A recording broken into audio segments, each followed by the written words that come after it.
Hello అండి, hi అందరికీ. ఈరోజు మన ఛానల్లో అల్లం పచ్చడి పక్కా కొలతలతో ఏ విధంగా తయారు చేసుకోవాలో చూపిద్దాం. అల్లం అనేది మనం ఎంత క్వాంటిటీతో తీసుకుంటున్నామో, ఇక్కడ చింతపండు కానీ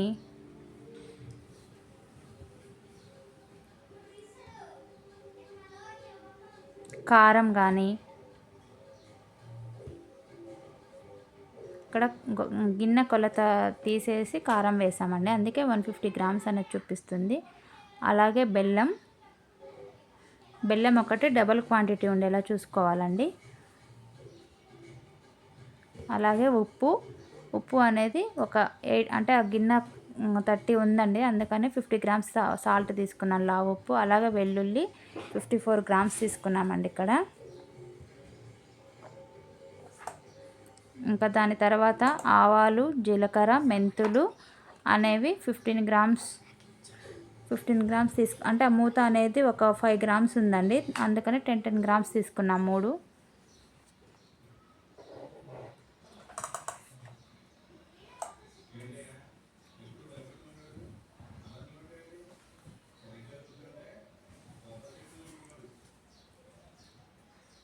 ఈ విధంగా కొలుచుకున్న తర్వాత మనం చింతపండులో వాటర్ పోసి ఉప్పు వేసి కొద్దిసేపు నానబెట్టుకోవాలండి. ఇలా చింతపండులో వాటర్ ఉప్పు వేసి నానబెట్టుకున్నాక మనం దాంట్లోనే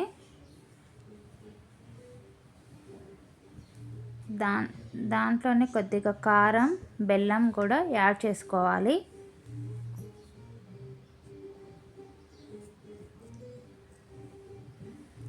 ఇందులో నేను కొన్ని టిప్స్ చెప్తానండి, మీరు స్కిప్ చేయకుండా వీడియో చూడండి.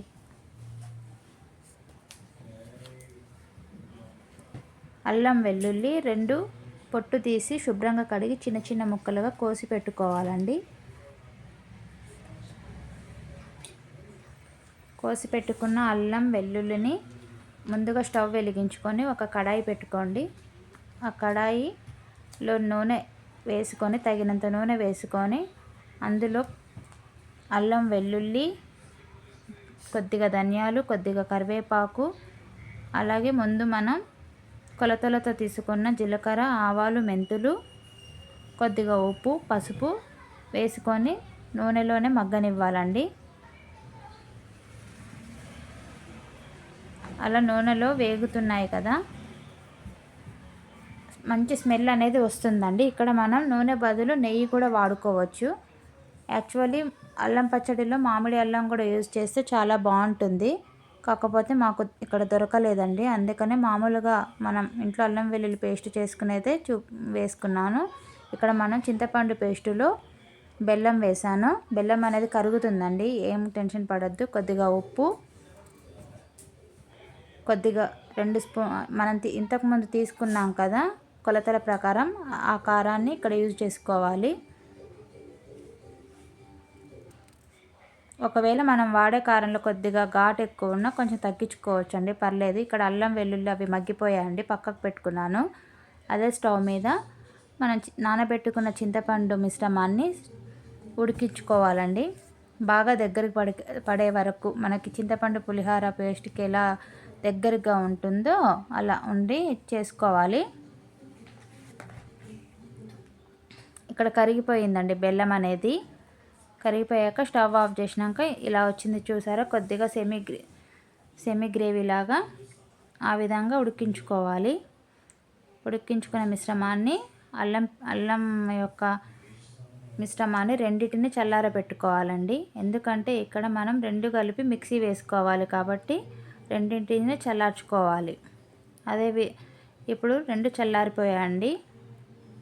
అల్లం మిశ్రమాన్ని పేస్ట్ కొంచెం బరకగా రుబ్బుకున్న తర్వాత ఇప్పుడు చింతపండు మిశ్రమాన్ని అదే అల్లం పేస్టుతో పాటు మనం చేసుకోవాలి, మెత్తని పేస్టులా చేసుకోవాలి. ఇప్పుడు స్వీటు, ఉప్పు, కారం అన్నీ సరిపోయాయో, పులుపు అన్నీ సరిపోయాయో చెక్ చేసుకోండి. మనకైతే ఇక్కడ అవసరం లేదు, ఎందుకంటే మెజర్మెంట్స్తో పాటు చూపిస్తున్నాం కదా, అందుకని మనం టేస్ట్ చూడని అవసరం లేదు.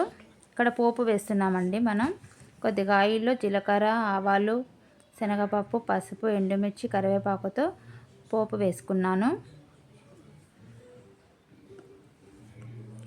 ఆ పోపులో మనం చేసి పెట్టుకున్న అల్లం పచ్చడిని కడాయిలో వేసుకొని కలుపుకోవాలండి. ఇది ఇడ్లీకి, దోశకి, పూరికి, అన్నంలోకి చాలా బాగుంటుందండి. ఇక్కడ మనం అలా చింతపండు మిశ్రమాన్ని చేసుకున్నాం కదండి, అలా చేసుకున్న చింతపండు మిశ్రమాన్ని మనం ఫ్రిడ్జ్లో స్టోర్ చేసుకొని ఎప్పుడంటే అప్పుడు అల్లం పచ్చడిని చేసుకోవచ్చు అండి. ఈ విధంగా చేసుకున్న పచ్చడిని మనం ఫ్రిడ్జ్లో నిల్వ చేసుకోవచ్చు, ఎన్ని రోజులైనా ఉంటుంది.